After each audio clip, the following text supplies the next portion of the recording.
যদি 1 টাকা ম্যানেজ না হয় থটস অফ বিলাল পুরো 10 লাখ টাকা দিয়ে দিবে। আসসালামু আলাইকুম। সাইমনের জন্য আমরা 10 লক্ষ টাকা সংগ্রহ করব, কারণ আমার এখন নেক্সট কাজ হচ্ছে আমি সাইমনের জন্য কিছু করতে চাই।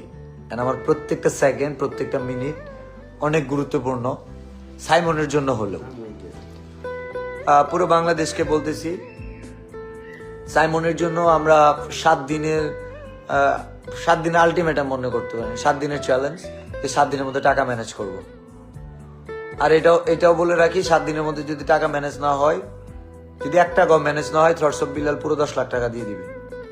কিন্তু একজন থটস অফ বিলাল যদি দিয়েই দেয়, জীবনের আরেকটা সাইমনের পাশে যখন দাঁড়াইতে হবে তখন কেউ দাঁড়াবে না।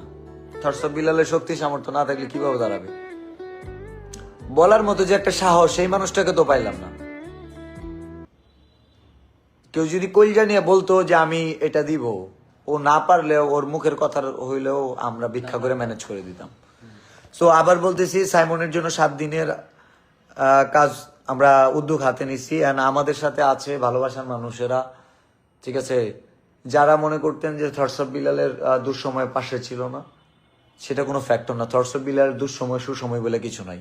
প্রত্যেকটা সময়ই থটস অফ বিলালকে আরো অনেক ধাপ এগিয়ে নেওয়ার একটা সুযোগ থাকে।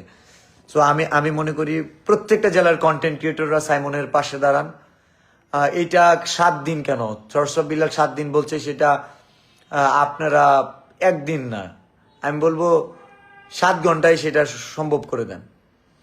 অ্যান্ড আমি কত টাকা দিব সেটা অনেকের প্রশ্ন দাঁড়াইতে পারে, যে মানুষের কাছে টাকা এনে দিয়ে কি করতেছে, নিজে কিছু দিচ্ছে না। আমি আবার স্মরণ করাই দিই, শেরপুরের বন্যায় 11 লক্ষ টাকা ম্যানেজ হইতে একটু সময় লাগতেছিল, আমার ধৈর্য কুলা ছিল না, 2 লক্ষ টাকা 2,04,000 দিয়ে দিছি। আমি চেষ্টা করব। এমন আছে কি আমার 7 দিন ধৈর্য কুলাবে না, 2-4 দিন কাজ করার পরে যদি ধৈর্য না কুলায়, বাকিটা দিয়ে দিব। এখানেই থটস অফ বিলাল অহংকারী। এরকম অহংকারী মানুষ যদি থটস অফ বিলাল পাইতো, তাহলে আপাতত এই দেশের একটা সমস্যা না, এরকম 10টা সাইমনের সমস্যার সমাধান করার সুযোগ হইতো। এই সাইমন শুধু প্রতিভাবান একটা শিশু না, শুধু একজন কন্টেন্ট ক্রিয়েটর না, আমাদের রত্ন। সাইমনের মতো এরকম বাচ্চারা আমাদের রত্ন, কারণ এই বাচ্চা আমাদের রেমিটেন্স আনে। আপনি মানেন আর না মানেন, আপনি অনেক কিছুই বলতে পারবেন, এই ছোট পোলাপান পড়ালেখা করে গুল্লাই গেতেছে, ভাই $1 দেশে নিয়ে আসেন, বৈধ উপায়ে $1 দেশে নিয়ে আসেন, দেখেন।